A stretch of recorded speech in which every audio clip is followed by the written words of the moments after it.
Gittiler, geçemediler, geçemeyecekler. Bu sözlerin sahibi. Evet, gittiler, geçemediler, geçemeyecekler. Şeref saçan sırmalar, şehitlerimizin kanları, anaların ve yavukluların gözyaşlarıyla tarihe altın harflerle yazılmış bu kelimelerin sahibi 1870 yılında İstanbul Sultanahmet'te doğan Cevat Paşa'dır. Osmanlı Devleti'nin çöküş, Türkiye Cumhuriyeti'nin kuruluş yılları arasında yer alan yaşamının şan ve şerefle dolu yılları onu tarihe ve bizlere Orgeneral Cevat Çobanoğlu olarak emanet edecektir. Emanet demişken bize bu vatanı emanet edenlerden biri olan Cevat Paşa'nın gittiler, geçemediler, geçemeyecekler sözünün ne anlama geldiğini bugün birçok yetişkinin bir kısmı belki bilmektedir. Ancak özellikle gençler ve çocuklarımızın özel olarak tarihle ilgilenenler dışındaki oldukça önemli sayılacak bir bölümü ne bahse konu sözü ne de bu sözü söyleyen kahramanı maalesef bilmemektedir. Hal böyleyken yetişkinler için bir şey söylemek istemem ama çocuklarımızın ve gençlerimizin bu ve benzeri konulardaki bilgi yetersizlikleri biz büyüklerin yani hepimizin vefasızlığı ve hatasından kaynaklanmaktadır. En azından benim düşüncem bu şekilde olup bu konu ayrı bir tartışma konusudur. Cevat Paşa, Arap Kirli Çobanoğulları ailesinden ve Osmanlı Genelkurmay Başkanlarından Müşir Şakir Paşa'nın oğludur. Annesi Emine Hanım'dır. Bir Fenerbahçe taraftarı olarak belirtmem gerekirse Cevat Paşa'nın askerliği dışındaki en önemli özelliklerinden birisi Mektebi Sultani yani Galatasaray Lisesi mezunu olmasıdır. Liseden mezuniyetini mütakip 1888 yılında o zaman İstanbul'da bulunan Kararp Okulu'na girmiştir. Tarihin bir tecellisi olarak bu tarihte henüz 7 yaşında olan Atatürk ile kaderlerinin savaş meydanlarında kesişeceğini ne Cevat Paşa ne de Mustafa Kemal Paşa'nın kendileri dahil hiç kimse bilmemektedir. 1891 yılında Harp Okulu'nu çok iyi bir derece ile tamamlayan Cevat Paşa, o zamanki yönetmelikler ve uygulamalar gereği bu başarısının bir sonucu olarak kurmay subayı olmak üzere Harp Akademisi'ne seçilmiştir. Teğmen rütbesiyle Harp Akademisi öğrenimine başlayan Cevat Paşa, 1892'de üsteğmenliğe terfi etmiş ve böylece 1891 yılında başladığı Harp Akademisi'ni 20 Mart 1894'te birincilikle bitirerek akademiden genç bir kurmay yüzbaşı olarak mezun olmuştur. 1894-1909 yılları arasında padişah yaveri sıfatıyla Mahiyeti Senniye'de görev almış ve 1895'te binbaşılığa terfi etmiştir.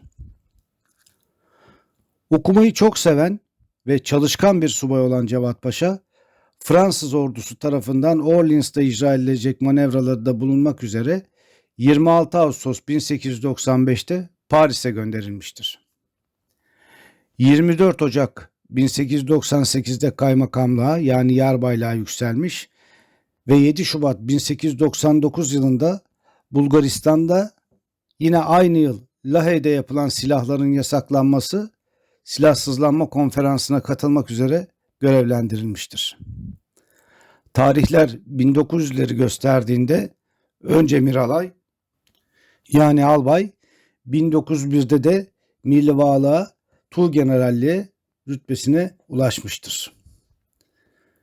Cevat Paşa 2 Ağustos 1904 yılında Hicaz Demiryolu'nun Şam ile Mağan arası açılış töreninde görevli olarak anılan bölgeye gönderilmiştir. 1905'te Edirne'nin tahkimi için Tophane-i Amire'de teşkil edilen kurulda görevlendirilen Cevat Paşa, 25 Aralık 1906 yılına gelindiğinde artık bir ferik yani korgeneraldir. Bu yoğun görevleriyle uluslararası ilişkilerdeki faaliyetlerde gösterdiği başarıları nedeniyle sadece yükselmekle kalmayıp aynı zamanda çeşitli ödüllerle de taltif edilmiştir. Bu kapsamda kendisine Gümüş Muharebe Liyakat Madalyası, 15 Nisan 1899'da Bulgar Devletince Liyakat, 1900'de 2. rütbeden Alexander nişanları ile 24 Mayıs 1902'de İspanya'nın 2. rütbeden Isabella, 4 Ocak 1904'te Almanya'nın 2. rütbeden Kron de Prus ve 2. Demir Salip nişanları tevdi edilmiştir. Ancak 2. Meşrutiyetin ilanıyla yönetimi ele geçiren İttihat ve Terakki'nin çeşitli gerekçelerle çıkarttığı ve 2 Ağustos 1909'da kabul edilen Tasfiye-i Rütebi Askeriye Kanunu gereğince Ferikpaşa'nın rütbesi yarbaylığa düşürülmüş ve kendisi 28 Ağustos 1909'da Harp Akademisi Komutanlığı'na atanmıştır. Bu uygulama Cevat Paşa'yı çok sevdiği askerlik mesleğinden koparmaya yetmemiş, aksine bir yıl sonra 29 Eylül 1910 tarihinde yeniden albaylığa terfi ettirilmiştir. Bu rütbede bir süre daha Harp Akademisi Komutanı olarak görev yapan Cevat Paşa, mütakiben ve sırasıyla 15 Ocak 1911'de 1. Ordu Kurmay Başkanlığı'na atanmış. Bu arada Temmuz 1910'da Alman ordularının geçit töreninde bulunmak üzere Berlin'e, Mayıs 1911'de de İngiltere Kralı'nın taç giyme töreninde bulunmak üzere Londra'ya gönderilmiştir. 29 Eylül 1912 ile 4 Şubat 1913 tarihleri arasında Şark Ordusu Kurmay Başkanlığı ve Çatalca Ordusu Topçu Komutanlığı Kurmay Başkanlığı yapmış. 4 Şubat 1913'te 9. Tümen Komutanlığı'na atanmıştır. Bu görevdeyken 2 defa Osmanlı-Bulgar Sınır Komisyonu Başkanlığı görevlerinde ifa etmiştir. 10 Ağustos 1904'te onu başarılı ve yılmaz bir askerlik döneminden tarihe altın harflerle yazdıracak ve düşmanın bile unutamayacağı tarihi görevi olan Çanakkale Müstahkem Mevki Komutanlığı'na getirilmiştir. Bu tarihi göreve atanmasından yaklaşık 4 ay sonra Cevat Paşa 29 Kasım 1914'te ikinci defa Tuğgeneralliğe terfi ettirilmiştir. Burada altı çizilmesi gereken husus, Cevat Çobanlı Paşa'nın Çanakkale muharebelerindeki rütbesi birçok metinde iddia edildiği gibi albay değil, Tuğgeneral olduğu gerçeğidir. Tabii ki rütbeler askerlerin kahramanlık ve adanmışlık seviyesini tam olarak gösteren alametler değildir. Ancak savaş meydanlarında kazanılmış bir hakkın teslimi her şeyden daha önemlidir. Müstahkem Mevki Komutanı Cevat Paşa ve Çanakkale Cephesi. Amiral Cardin'in rahatsızlığı nedeniyle komutayı Kurmay Başkanı Roger Case ile Amiral de Robeck almıştı. 6 Mart 1915 günü her iki komutan amirallik forsu toka edilmiş olan Majestic'in güvertesinde durum değerlendirmesi yapıyorlardı. "Bak, uçaklardan biri havalandı," dedi Amiral Robeck. "Şimdi üzerimizden geçip Topçamlardaki obüs bataryalarının yerlerini tespit edecek. Biz de o bölgenin tozunu attıracağız." Bu sırada iki komutanın yanına uçaktan gelecek sinyali takip eden topçu yarbay Gibson yanlarına gelmişti ki Mesudiye bataryasından atılan bir mermi Majestic'in güvertesinde patladı. Türklerin kısa menzilli topları mayın tarama gemilerini perişan ederken Ark Royal uçak gemisinden kalkan uçakta Anadolu yakasındaki bataryaların kükremesiyle isabet alıp karanlık limanın sularına daldı. Bunu gören Rogers derhal geri çekilin diye emir verdi. Denize düşen uçağın pilotu Elbin zırhlısı tarafından kurtarılırken Mesudiye tabyasından durumu izleyen Çanakkale Müstahkem Mevki Komutanı Cevat Paşa adeta haykırıyordu. "Geldiler, geçemediler, geçemeyecekler." Yazımın bu kısmında yine bir konunun altını çizmekte çok büyük yararlar olduğunu açıkça ifade etmem gerekir ki aksi tarihin yanıltılması ve Çanakkale Savaşı'nda kan ve terlerini dökmüş binlerce Mehmet'in haklarına girilmesine neden olacaktır. Özellikle gençlerimize ve öğrencilerimize hatırlatırım ki Çanakkale Deniz Savaşı bir günlük bir savaştan ibaret değildir.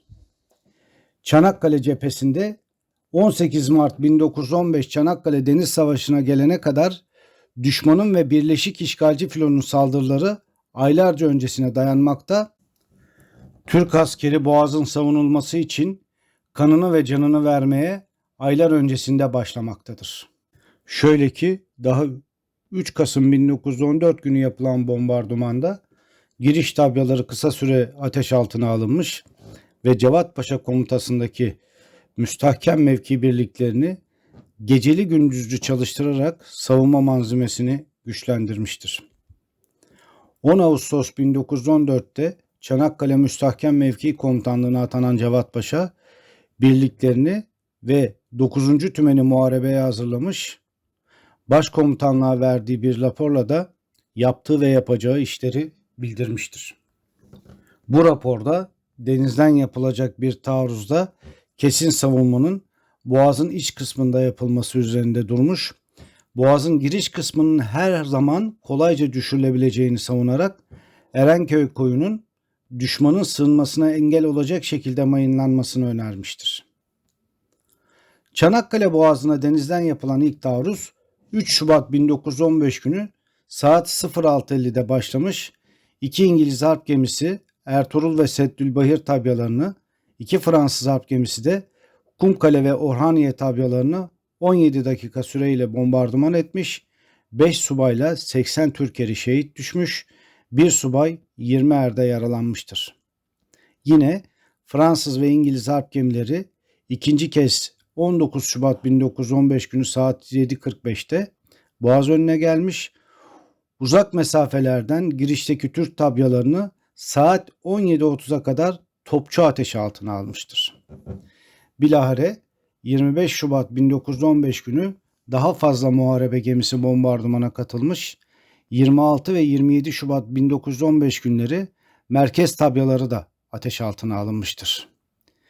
1, 2, 3, 4 ve 12 Mart 1915 günleri de Boğaz içerisine giren İngiliz ve Fransız harp gemileri kayda değer bir başarı sağlayamayınca İngiliz amirali Robeck tüm deniz gücüyle Boğaz'ı zorlayarak İstanbul'a ulaşmaya karar vermiştir. Aslında 18 Mart 1915 Deniz Savaşı Çanakkale cephesi içinde her iki taraf içinde hem bir sebep hem de bir sonuçtur. İşte burada Cevat Paşa'nın ve emrindeki Mayın Grup Komutanı Binbaşı Nazmi Bey, Nusret Komutanı Yüzbaşı Hakkı Bey ve harekata destek veren Alman subaylarının planlama ve icra başarıları çok yüksektir. 18 Mart sabahı hava ılıman ve güneşliydi.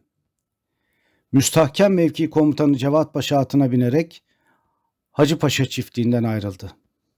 Teyyare meydanına doğru at sürdü. Heyecanlıydı. Çünkü Alman pilot Serno bu sabah erkenden keşif uçuşu yapacaktı. 18 Mart sabahı gerçekten de çok hareketli başlamıştı. Alman pilot Serno'nun gözlemcisi Yüzbaşı Schneider'dan saldırı hazırlığı bilgilerini alan Cevat Paşa, İşkampavye ile Eceabat'a geçti. Amacı 19. Tümen Komutanı Yarbay Mustafa Kemal ile genel durumu görüşmek ve Yarımada'daki her iki tümenin teftişini yapmaktı. Kendisini Maydos iskelesinde bizzat Mustafa Kemal karşıladı.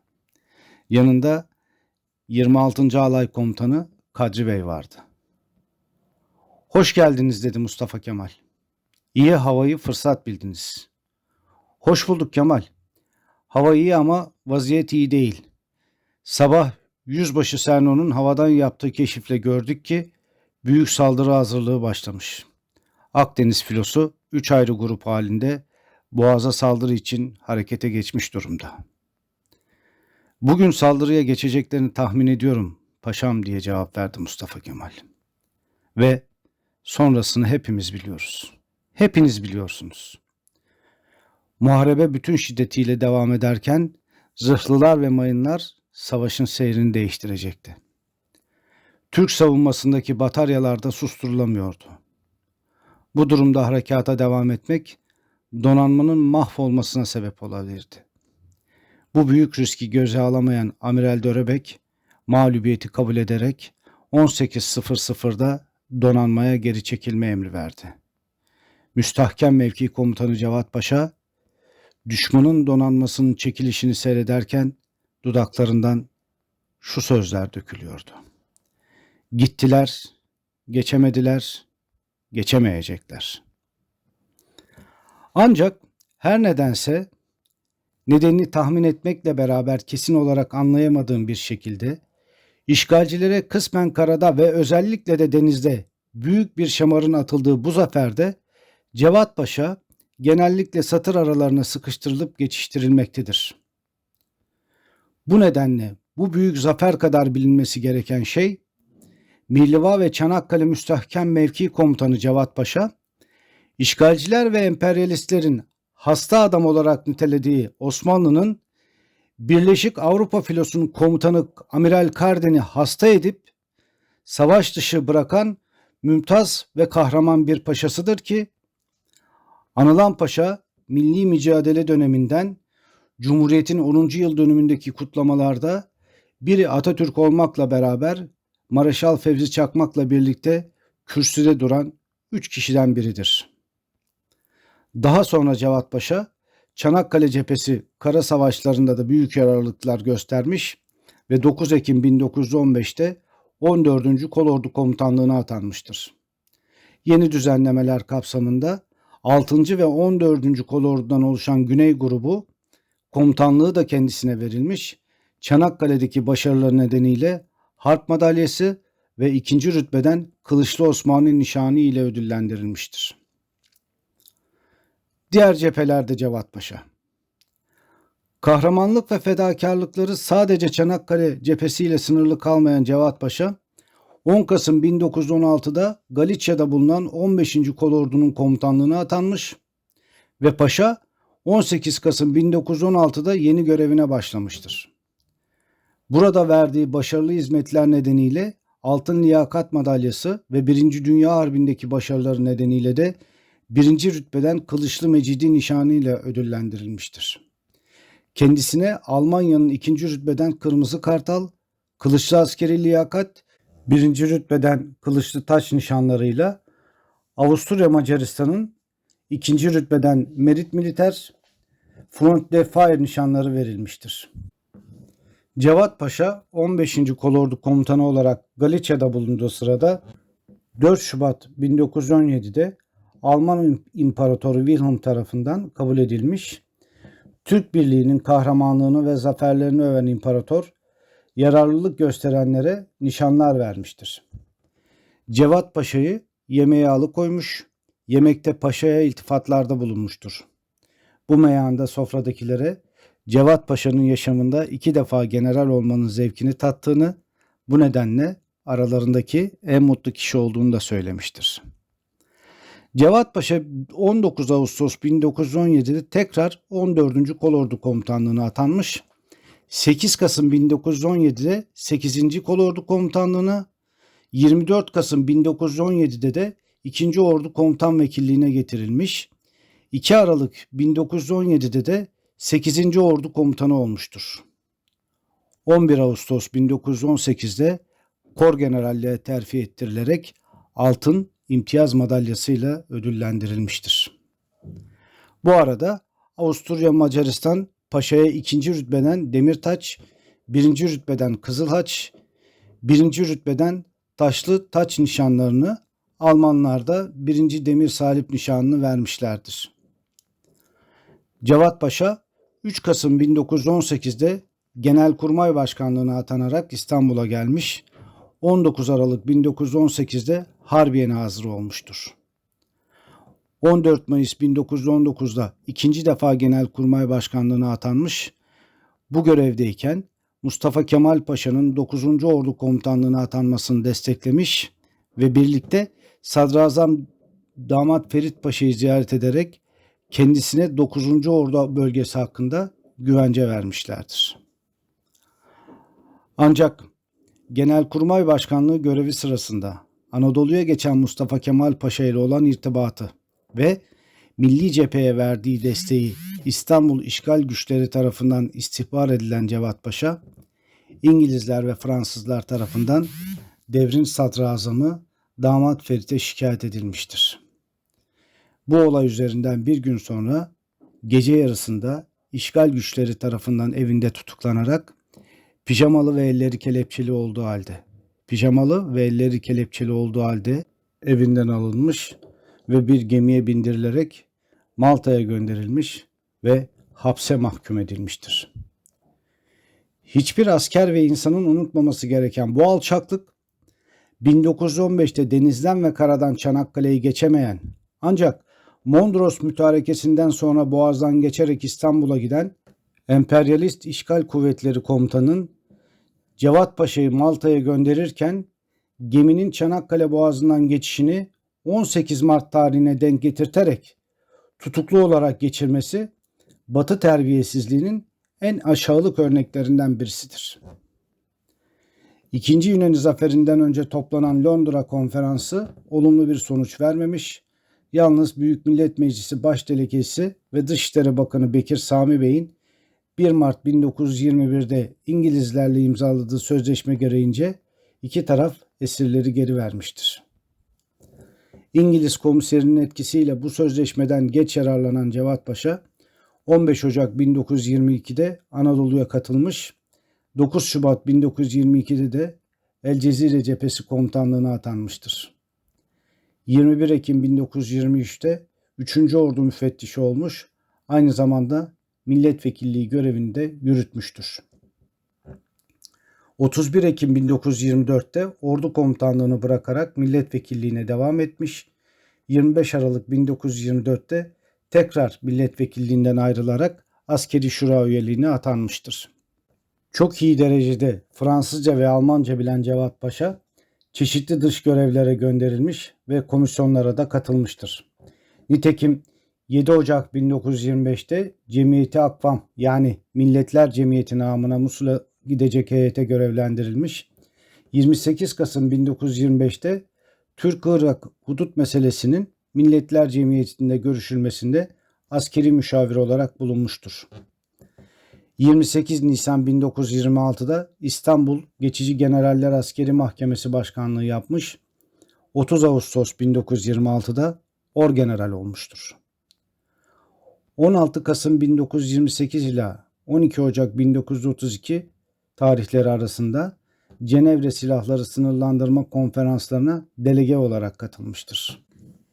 Mustafa Kemal Atatürk'ün çok sevdiği ve aynı zamanda büyük saygı gösterdiği Cevat Çobanlı Paşa, büyük başarılarla sürdürdüğü askerlik mesleğini 14 Eylül 1935'te tamamlayarak yaş haddinden emekli olmuştur. Askeri ve kişisel nitelikleri. Cevat Paşa ciddi, çalışkan, dürüst, bilgili, ileri görüşlü, cesur, kesin karar sahibi, üstün ahlaklı, Fransızca ve Almancayı çok iyi bilen bir kurmay subaydı. Büyük karargahlardaki kurmay görevlerinde çok başarılı olmuş, onun kişilik ve karakteri emrindekiler üzerinde olumlu bir etki yapmış ve aslarına her konuda yardımcı olmuştur. Öğretim ve eğitime çok önem vermiş, o dönemde pek az kişinin kabul ettiği yeniliklerin orduya girmesi için büyük rütbelerde de bizzat çalışmıştır.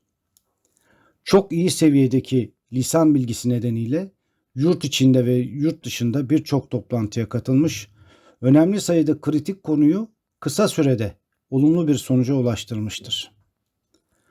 Komuta ettiği birlikleri en ağır muharebe şartlarında başarıya ulaştıran, sorumluluktan kaçmayan, kanun ve yönetmeliklerin kendisine verdiği yetkileri hiçbir etki altında kalmadan gereken yer ve zamanda kullanan bir komutandır.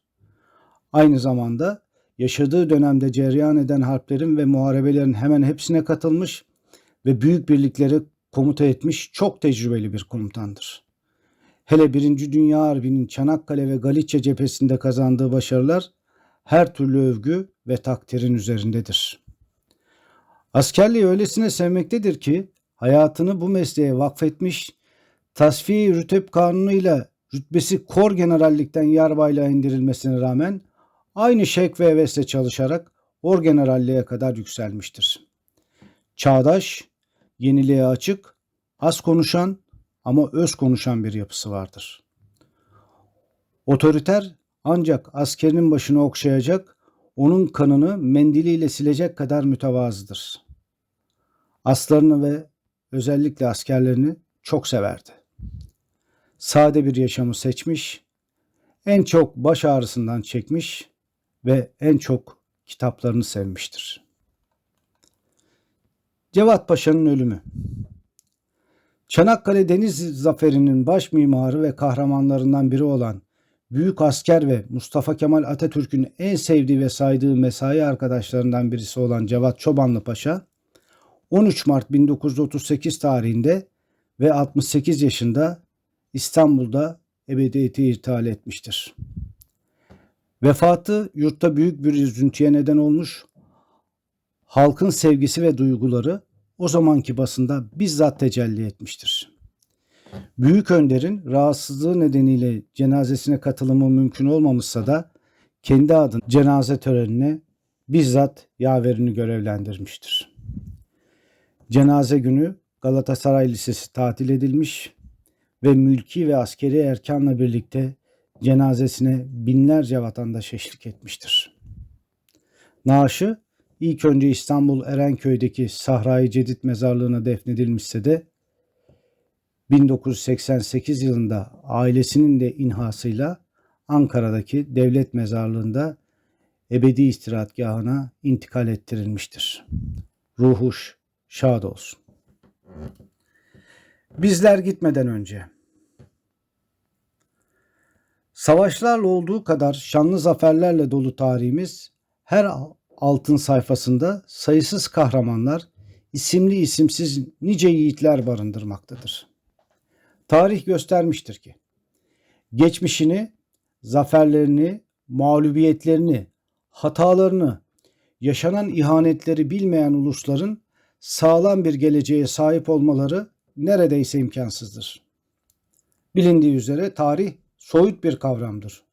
Onu somut hale getiren, iyisiyle kötüsüyle geçen zaman içinde insanın yaşanmışlıklarıdır. Şu birkaç sayfalık yazıda bile günümüzle örtüştürdüğümüzde alınacak onlarca ders vardır. Kahramanlarımızla övünmekten, hatalarımızla yüzleşmekten kaçmamalı, sürekli suçlu aramaktan vazgeçmeliyiz. Unutmamalıyız ki bizim sahip çıkmadığımız her tarih sayfası, unuttuğumuz her kahraman o veya bu şekilde hasımlarımız tarafından ele geçirilecek, günün birinde hainler kahraman, kahramanlarsa hain olabilecektir. Veya zaferler birer mağlubiyet olarak sunulabilecektir. Bu bilinç bir devlet politikası haline getirilmeli ve resmi dernek ve kurumlar ile sivil toplum kuruluşları gerçekçi ve objektif olmak kaydıyla bu konuda mutlaka desteklenmelidir. Geçtiğimiz hafta 13 Mart 2024 Çarşamba günü Çanakkale Turizm ve Tanıtma Derneği tarafından düzenlenen ve belediye başkanı ile çeşitli dernek başkan temsilcilerinin, kıymetli yazar ve tarihçilerin katılımıyla çok anlamlı bir anma törenine katılma şansını elde ettim. Ve en güzeli de tarihi bir masal olmaktan çıkarıp gerçeğe dönüştürmede çok etkisi olduğuna inandığım kahramanlarımızın ve şehitlerimizin yakınlarıyla tanışma şerefine eriştim. Bu anma töreninde Orgeneral Cevat Çobanlı'nın torunu Ayşe Saran hanımefendi ile aile yakınlarını tanımak benim için çok duygulu ama bir o kadar da gerçekçi bir yaklaşım oldu. Bu duyguyu 2 yıl önce Nusret'in 7-8 Mart 1915'te 26 adet mayını döktüğü karanlık limanda icra edilen Amiral Cem Gürdeniz ile birçok yurtseverin iştirak ettiği anma gününde yaşamıştım. O gün Nusret Komutanı ile Başçakçısının muhterem torunları ile tanışıp tıpkı 13 Mart günü olduğu üzere tarihi günümüze taşıma şansına erişmiştim. Emeği geçen herkese şükranlarımı sunuyorum. Bu duygu ve düşüncelerle milli kahramanlarımızı, şehitlerimizi ve gazilerimizi, onların yakınlarını asla unutmadan, büyüğü ve küçüğüyle hatırlamalı ve hatırlatmalı, onları gelecek nesillerimizle tanıştırarak onlardan feyz ve ders almalıyız. Zira onların bize değil, bizim onlara ihtiyacımız vardır. Unutmamalıyız ki tarih akılsızları olduğu kadar vefasızları da affetmez. Bu vesileyle başta yazımızın kahramanı Orgeneral Cevat Çobanlı olmak üzere milli mücadelenin önderi Gazi Mustafa Kemal Atatürk ve tüm şehitlerimizi rahmet, minnet ve şükranla yad ediyor, aziz hatıraları önünde saygıyla eğiliyorum.